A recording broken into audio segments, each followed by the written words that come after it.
Voici le Seigneur Dieu qui vient avec puissance. Il vient illuminer notre regard. Alléluia.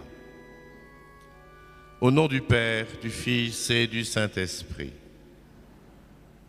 Frères bien-aimés, il y a 40 jours, nous célébrions dans la joie la nativité du Seigneur. Voici maintenant arrivé le jour où Jésus fut présenté au temple par Marie et Joseph. Il se conformait ainsi à la loi du Seigneur, mais en vérité, il venait à la rencontre du peuple des croyants. En effet, le vieillard Siméon et la prophétesse Anne étaient venus au temple sous l'impulsion de l'Esprit Saint, éclairés par ce même esprit. Ils reconnurent leur Seigneur dans le petit enfant et ils l'annoncèrent à tous avec enthousiasme. Il en va de même pour nous, rassemblés par l'Esprit, nous allons nous mettre en marche vers l'autel du Seigneur à la rencontre du Christ. Nous le trouverons, nous le reconnaîtrons à la fraction du pain en attendant sa venue dans la gloire. Prions le Seigneur. Dieu qui est la source et l'origine de toute lumière, toi qui as montré au vieillard Siméon la lumière qui éclaire les nations, nous te supplions humblement que ta bénédiction sanctifie ces cierges, exauce la prière de ton peuple qui s'est ici rassemblé pour les recevoir et les porter à la louange de ton nom. Qu'en avançant au droit chemin, nous parvenions à la lumière qui ne s'éteint jamais. Par Jésus, le Christ, notre Seigneur.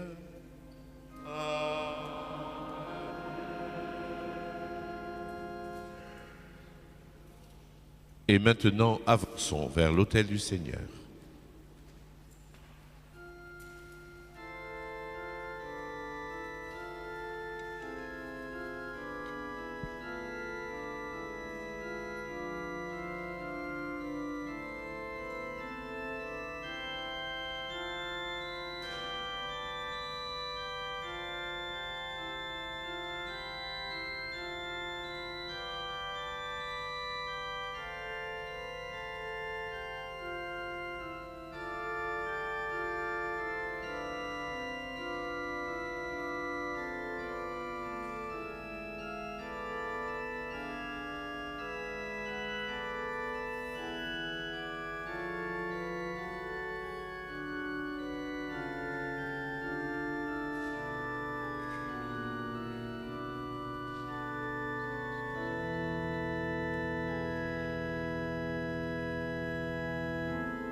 Maintenant, ô Maître souverain, tu peux laisser ton serviteur s'en aller en paix selon ta parole, car mes yeux ont vu le salut que tu préparais à la gloire des peuples.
Prions.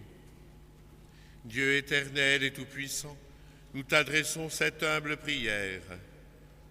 Puisque ton Fils unique, ayant revêtu notre chair, fut en ce jour présenté dans le temple, fais que nous puissions aussi, avec une âme purifiée, nous présenter devant toi, par Jésus-Christ ton Fils, notre Seigneur et notre Dieu, qui règne avec toi et le Saint-Esprit maintenant et pour les siècles des siècles.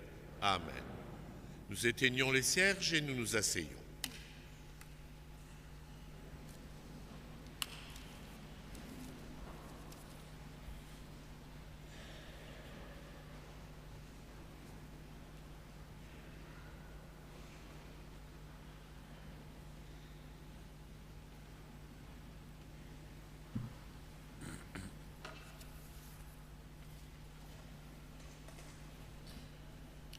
Lecture du livre de Malachie. Ainsi parle le Seigneur Dieu. Voici que j'envoie mon messager pour qu'il prépare le chemin devant moi. Et soudain viendra dans son temple le Seigneur que vous cherchez. Le messager de l'alliance que vous désirez, le voici qui vient, dit le Seigneur de l'univers. Qui pourra soutenir le jour de sa venue? Qui pourra rester debout lorsqu'il se montrera? Car il est pareil au feu du fondeur, pareil à la lessive des blanchisseurs. Il s'installera pour fondre et purifier. Il purifiera les fils de Lévi. Il les affinera comme l'or et l'argent. Ainsi pourront-ils, aux yeux du Seigneur, présenter l'offrande en toute justice.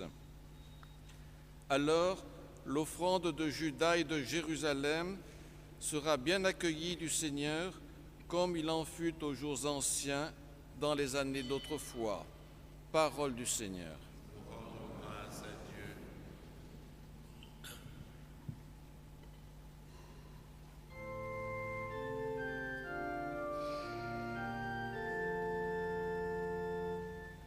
Joie pour les cœurs qui cherchent Dieu. Joie pour les cœurs qui cherchent Dieu. Le Seigneur fait justice aux opprimés, aux affamés il donne le pain. Le Seigneur délie les enchaînés.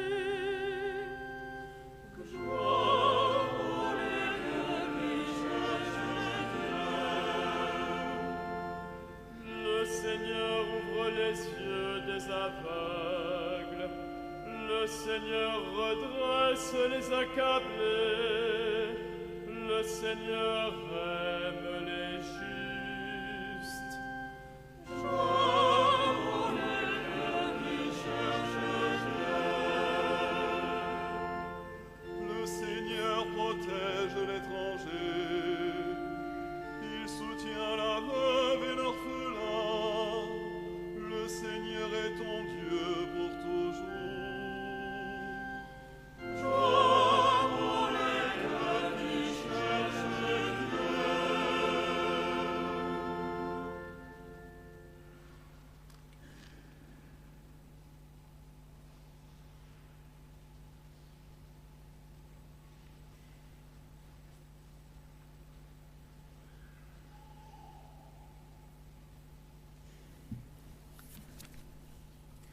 Lecture de la lettre aux Hébreux. Puisque les hommes ont tous une nature de chair et de sang, Jésus a voulu partager cette condition humaine. Ainsi, par sa mort, il a pu réduire à l'impuissance celui qui possédait le pouvoir de la mort, c'est-à-dire le démon, et il a rendu libres ceux qui, par crainte de la mort, passaient toute leur vie dans une situation d'esclave. Car ceux qu'il vient aider, ce ne sont pas les anges, ce sont les fils d'Abraham. Il lui fallait donc devenir en tout semblable à ses frères pour être dans leur relation avec Dieu un grand prêtre miséricordieux et digne de confiance, capable d'enlever les péchés des peuples. Ayant souffert jusqu'au bout l'épreuve de sa passion, il peut porter secours à ceux qui subissent l'épreuve. Parole du Seigneur.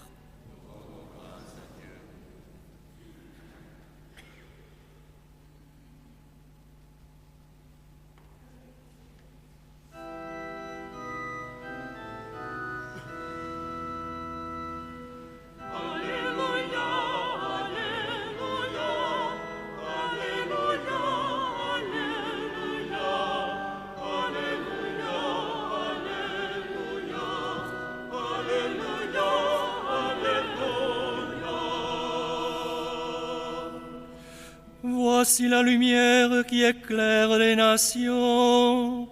Voici la gloire d'Israël.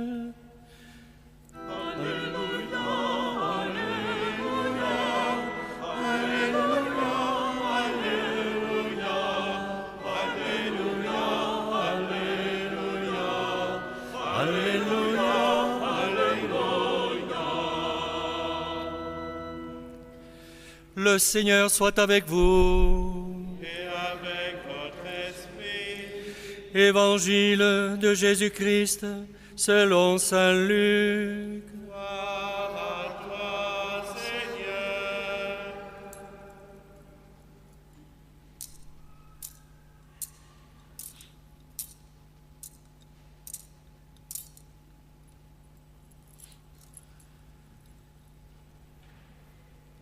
Quand arriva le jour fixé par la loi de Moïse pour la purification, les parents de Jésus le portèrent à Jérusalem pour le présenter au Seigneur, selon ce qui est écrit dans la loi. Tout premier-né du sexe masculin sera consacré au Seigneur. Il venait aussi présenter en offrande le sacrifice prescrit par la loi du Seigneur, un couple de tourterelles ou 2 petites colombes. Or, il y avait à Jérusalem un homme appelé Siméon. C'était un homme juste et religieux qui attendait la consolation d'Israël, et l'Esprit Saint était sur lui. L'Esprit lui avait révélé qu'il ne verrait pas la mort avant d'avoir vu le Messie du Seigneur. Poussé par l'Esprit, Siméon vint au temple. Les parents y entraient avec l'enfant Jésus pour accomplir les rites de la loi qui le concernaient. Siméon prit l'enfant dans ses bras et il bénit Dieu en disant : « Maintenant, ô Maître, tu peux laisser ton serviteur s'en aller dans la paix selon ta parole, car mes yeux ont vu ton salut, que tu as préparé à la face de tous les peuples, lumière pour éclairer les nations païennes et gloire d'Israël ton peuple. » Le père et la mère de l'enfant s'étonnaient de ce qu'on disait de lui. Siméon les bénit. Puis il dit à Marie sa mère : « Vois, ton fils qui est là provoquera la chute et le relèvement de beaucoup en Israël. Il sera un signe de division. Et toi-même, ton cœur sera transpercé par une épée. Ainsi seront dévoilées les pensées secrètes d'un grand nombre. » Il y avait là une femme qui était prophète, Anne, fille de Phanuel de la tribu d'Azer. Demeurée veuve après 7 ans de mariage, elle avait atteint l'âge de 84 ans. Elle ne s'éloignait pas du temple, servant Dieu jour et nuit dans le jeûne et la prière. S'approchant d'eux à ce moment, elle proclamait les louanges de Dieu et parlait de l'enfant à tous ceux qui attendaient la délivrance de Jérusalem. Lorsqu'ils eurent accompli tout ce que prescrivait la loi du Seigneur, ils retournèrent en Galilée, dans leur ville de Nazareth. L'enfant grandissait et se fortifiait, tout rempli de sagesse, et la grâce de Dieu était sur lui. Acclamons la parole de Dieu. Louange à toi, Seigneur Jésus.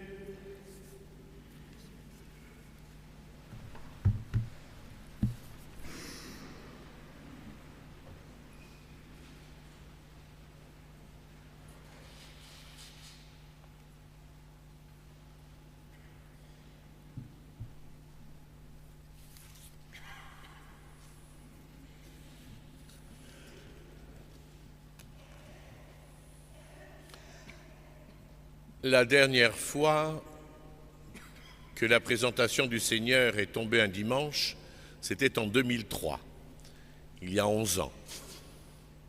En général, cette fête est célébrée en semaine, moins de monde y participe. Là, nous avons la chance, la joie de célébrer ensemble ce qui s'appelle la présentation du Seigneur, ou que certains ont connu sous le nom de purification de la Vierge Marie. Et puis, selon une antique tradition de cette Église, en même temps que la présentation, nous célébrons la fête du lendemain, c'est-à-dire Saint-Blaise, avec l'imposition des cierges bénis à la présentation, cierges qui sont censés, pour peu que l'on ait un peu la foi, éloigner le mal de nous et aussi de nos demeures. Je pense que vous n'oublierez pas de ramener les cierges dans vos maisons qui en ont bien besoin, les vôtres et celles de ceux que vous connaissez. Mais pour réfléchir à cette fête et pour bien comprendre, il faut d'abord bien relire et bien réentendre l'évangile de ce jour. D'abord, il faut savoir que saint Luc est grec. Et quand il écrit son évangile, il parle à ses compatriotes. C'est le seul à faire état de la purification, de la présentation au temple. Tout le long de son évangile, il doit s'opposer régulièrement aux Juifs devenus chrétiens qui veulent obliger tout le monde à suivre les règles juives pour devenir chrétiens. Et c'est pour cela que notre texte parle de purification. La question du pur et de l'impur pour les Juifs et pour les religions de l'époque, et malheureusement quelques religions encore aujourd'hui, ne concerne pas la morale, contrairement à ce qu'on pourrait penser, mais la liturgie, c'est-à-dire les actes publics. La pureté pouvait être perdue si on avait mangé un animal impur ou mal tué, si l'on croisait un berger dans la rue ou un samaritain, par exemple. Et il fallait, pour la retrouver, suivre les rites de purification. Ces prescriptions avaient souvent leur origine dans des traditions d'hygiène, et il s'y était ajouté des raisons religieuses. Pour entrer dans la zone sacrée, pour s'approcher de Dieu, il fallait être pur et donc pratiquer les rites de purification. C'est ce que Marie venait faire au temple. Vous vous souvenez que Jésus, lui aussi, se soumettra à ces prescriptions, même si régulièrement il en dénoncera les excès et qu'il ne cessera de dire que pour vivre avec Dieu, c'est avant tout le cœur qu'il faut purifier. En racontant la présentation de Jésus au temple, saint Luc dit donc très clairement que le message de l'Évangile n'est pas réservé au peuple d'Israël, mais qu'il est destiné à tout le monde. Et ce qui aurait pu être un événement simplement familial devient l'événement qui concerne l'humanité entière, tous les pays de tous les temps. Ce qui, dans la tradition, était une cérémonie de purification de la maman, devient manifestation de la mission du Fils.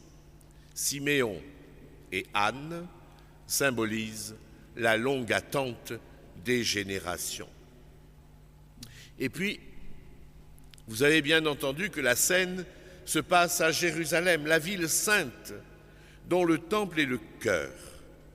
Et c'est là que Jésus reçoit ses titres de sauveur universel, lumière pour éclairer les nations païennes, et son titre de manifestation du Dieu invisible, c'est le sens du mot gloire. Le salut n'est plus gardé dans un seul sanctuaire, aussi prestigieux soit-il. C'est l'univers tout entier qui devient sanctuaire. Le temple sera dorénavant tout homme qui accueille la parole de Dieu. Luc dit l'étonnement de Marie et de Joseph. Ils étaient venus pour une liturgie discrète, et voici qu'éclate le cantique d'une louange universelle. Étonnement et inquiétude, puisqu'on annonce que ce Jésus qui veut faire de toutes les nations un peuple de frères sera aussi un signe de division. Dans un livre qui s'appelle « Et je serai pour vous un enfant laboureur », Gabriel Ringlet écrit un texte qui a pour titre « Qu'ils sont jeunes, ces deux vieux ». Et il poursuit « Il y avait sans doute à Jérusalem bien plus d'un Siméon. D'ailleurs, du fils de Jacob au fils de Jonas, la Bible est pleine de Siméon. Mais celui-ci a le feu sacré, mieux, le souffle sacré. Et le souffle le pousse jusqu'au sanctuaire. À la même heure, une femme se tient là, habitée elle aussi par le souffle, Anne, profession, prophétesse. Une inspirée dont Chouraki dit joliment qu'elle s'avance en jours nombreux. Elle vieillit, Anne. Elle jeûne, elle prie, elle attend. Alors qui les a vus, ces deux vieux, du bout du temple? Mais eux, ils voient. Dans la cohue, au milieu des moutons et des tourterelles, ils voient s'avancer un jeune couple avec un bébé. À quel moment leurs yeux se sont-ils rencontrés? L'Évangile dit que selon la loi de Moïse, les parents portent le nouveau-né pour le présenter au Seigneur. Le verbe porter a tout son poids. Et c'est le même verbe pour dire porter un bébé ou porter un mort. On porte en terre comme on porte au jour. Siméon s'avance, lui aussi veut porter l'enfant et le porter tellement fort qu'il le blottit dans ses bras. Il le cache en lui comme s'il s'agissait déjà du tombeau, comme si la lumière du temple était trop forte, comme s'il importait de protéger Dieu, comme s'il fallait enfouir la présentation. Mais l'enfant, cet enfant le fait renaître, et voilà qu'il se met à chanter « Maintenant, ô Maître, tu peux laisser ton serviteur s'en aller dans la paix selon ta parole. » Il est frappant. Oui, frères et sœurs, ayez bien à l'esprit qu'il est frappant de voir que tous les personnages importants que nous avons eus depuis l'Annonciation ont le plaisir de chanter.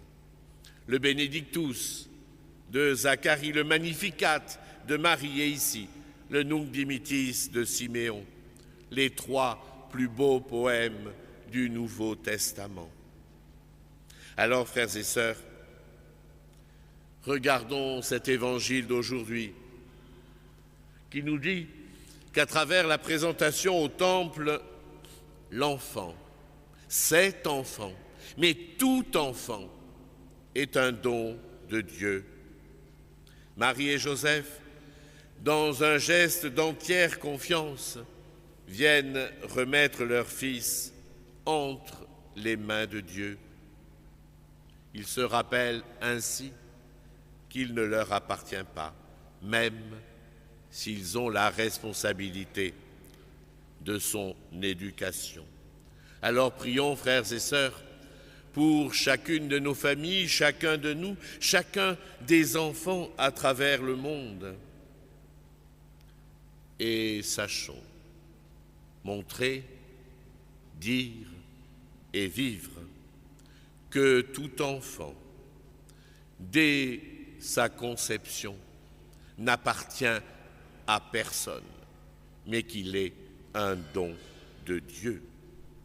Aimer quelqu'un, nous rappelait le pape Benoît XVI, ce n'est pas l'enfermer dans ses bras, c'est le mettre debout et lui apprendre à marcher tout seul. Pour les enfants, c'est notre tâche. Amen.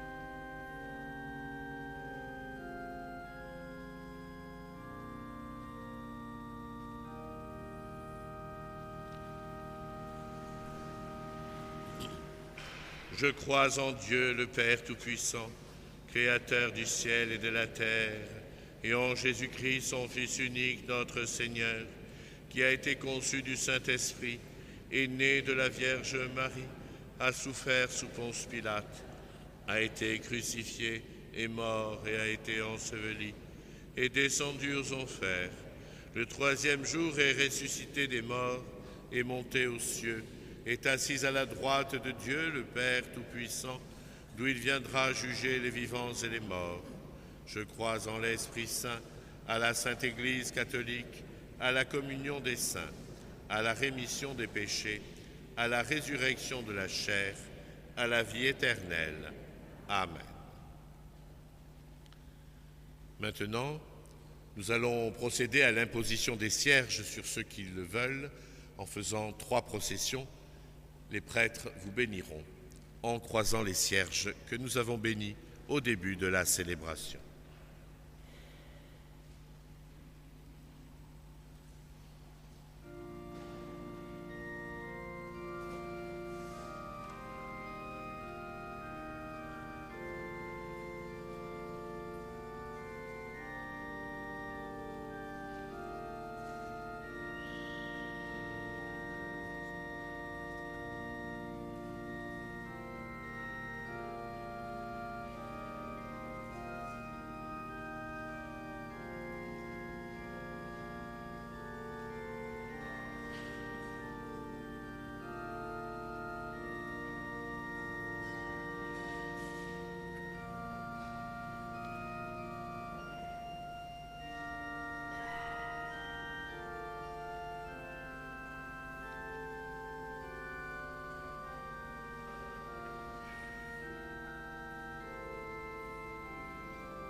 Prions ensemble au moment d'offrir le sacrifice de toute l'Église. Accueille, Seigneur, avec bonté les dons de ton Église en fête, elle te les présente pour le sacrifice de ton Fils unique, puisque tu as voulu qu'il s'offre à toi comme l'agneau sans tache, pour le salut du monde, lui qui règne pour les siècles des siècles. Amen. Le Seigneur soit avec vous. Élevons notre cœur. Rendons grâce au Seigneur notre Dieu. Vraiment, il est juste, il est bon de te rendre gloire, de t'offrir notre action de grâce toujours et en tout lieu à toi, Père très saint, Dieu éternel et tout-puissant. Aujourd'hui, ton Fils éternel est présenté dans le temple et l'Esprit Saint, par la bouche de Siméon, le désigne comme la gloire de ton peuple et la lumière des nations. Joyeux, nous aussi, d'aller à la rencontre du Sauveur, nous te chantons avec les anges et tous les saints et déjà nous proclamons.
Toi qui es vraiment saint, toi qui es la source de toute sainteté, nous voici rassemblés devant toi et dans la communion de toute l'Église.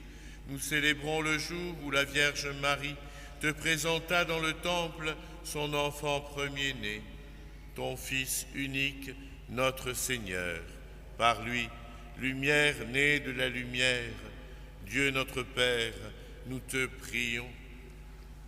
Sanctifie ces offrandes en répandant sur elles ton esprit, qu'elles deviennent pour nous le corps et le sang de Jésus, le Christ notre Seigneur. Au moment d'être livré et d'entrer librement dans sa passion, il prit le pain, il rendit grâce, il le rompit et le donna à ses disciples en disant : « Prenez et mangez-en tous, ceci est mon corps livré pour vous. »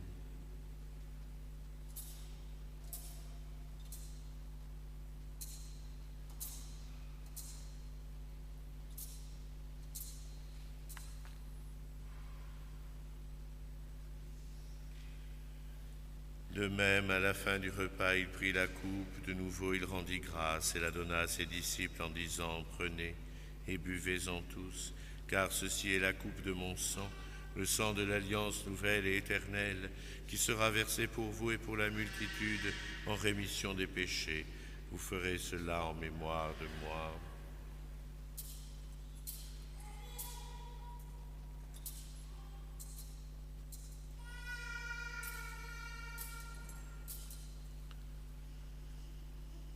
Il est grand le mystère de la foi. Seigneur Jésus, nous célébrons ta résurrection, nous attendons ta venue. Faisant ici mémoire de la mort et de la résurrection de ton Fils, nous t'offrons, Seigneur, le pain de la vie et la coupe du salut, et nous te rendons grâce, car tu nous as choisis pour servir en ta présence. Humblement, nous te demandons qu'en ayant part au corps et au sang du Christ, nous soyons rassemblés par l'Esprit Saint en un seul corps. Souviens-toi, Seigneur, de ton Église répandue à travers le monde. Fais-la grandir dans ta charité avec le pape François, avec l'ensemble des évêques et tous ceux qui ont la charge de ton peuple. Souviens-toi aussi de nos frères qui se sont endormis dans l'espérance de la résurrection et de tous les hommes qui ont quitté cette vie. En particulier en ce jour, de Noémie et René Andro, de Marguerite et César Lorenzi, de Jean Scanzi, de Marie et Charlotte Longhi, de Pierino Quarti, de Marcel Guillermin, d'Evelyne Cohen et de Madame Bruna Belloni, ainsi que des défunts de la semaine, Michel Bouchard, Edmond Hubert et Michel Fiol, reçois-les dans ta lumière auprès de toi. Sur nous tous, enfin, nous implorons ta bonté. Permets qu'avec la Vierge Marie, la bienheureuse Mère de Dieu, Saint Joseph, son époux, les apôtres et les saints de tous les temps qui ont vécu dans ton amitié, nous ayons part à la vie éternelle et que nous chantions ta louange par Jésus, Christ, ton Fils bien-aimé. Par lui, avec lui et en lui, à toi, Dieu le Père Tout-Puissant, dans l'unité du Saint-Esprit, tout honneur et toute gloire pour les siècles des siècles. Comme nous l'avons appris du Sauveur, et selon son commandement, nous osons dire notre Père.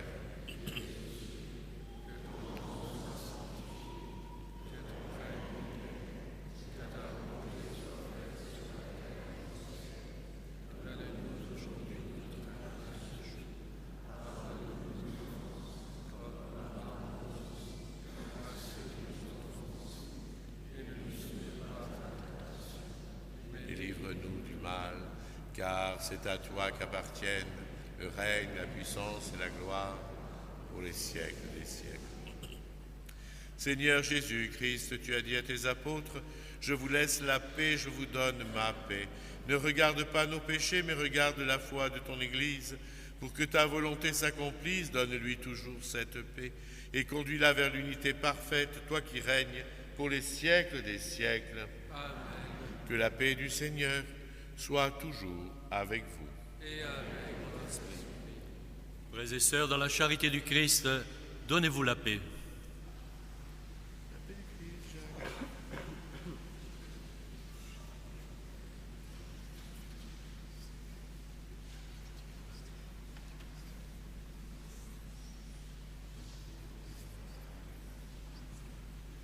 Que le corps et le sang de Jésus-Christ réunis dans cette coupe nourrissent en nous la vie éternelle. Amen.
Heureux les invités au repas du Seigneur. Voici l'agneau de Dieu qui enlève le péché du monde.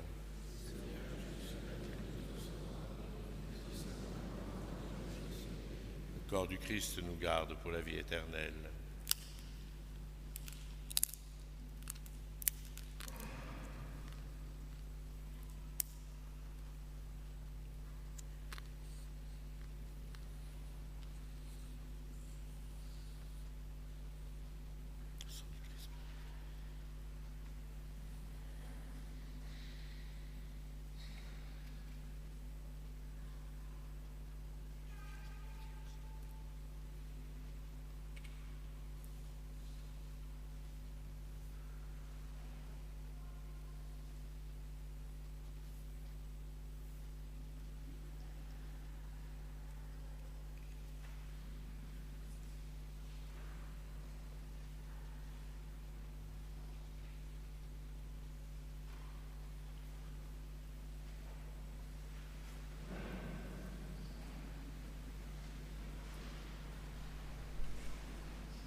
Les annonces sont sur votre feuille.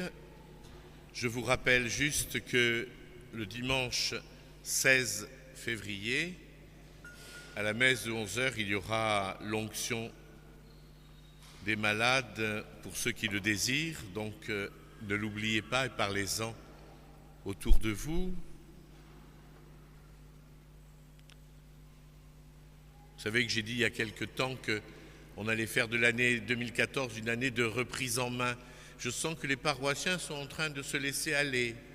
On ne vient pas à la messe parce qu'il pleut, on oublie de dire les choses aux autres. Alors il faut se retenifier là un peu. On ne peut pas se plaindre quand les choses vont mal si on ne fait pas qu'elles aillent bien. Hein? Alors à cette onction des malades, je veux que ça déborde de tous les côtés. Parce que des malades dans le centre-ville de Nice, c'est pas ce qui manque. Hein? Alors il faut qu'on leur donne la force de Dieu. Je compte sur vous. On vous distribuera aussi une feuille qui vous informe sur l'achat de la nouvelle sonorisation, puisque vous vous souvenez qu'il y a quelques semaines, elle avait sauté pendant la messe. Donc on a acheté de nouvelles amplis. Et bien sûr, selon notre habitude, à la fin de la messe, sur la droite, vous avez le vin blanc et les bugnes et les oreillettes qui vous attendent, parce que c'est quand même la présentation du Seigneur et il faut garder toutes les traditions. Prions encore le Seigneur.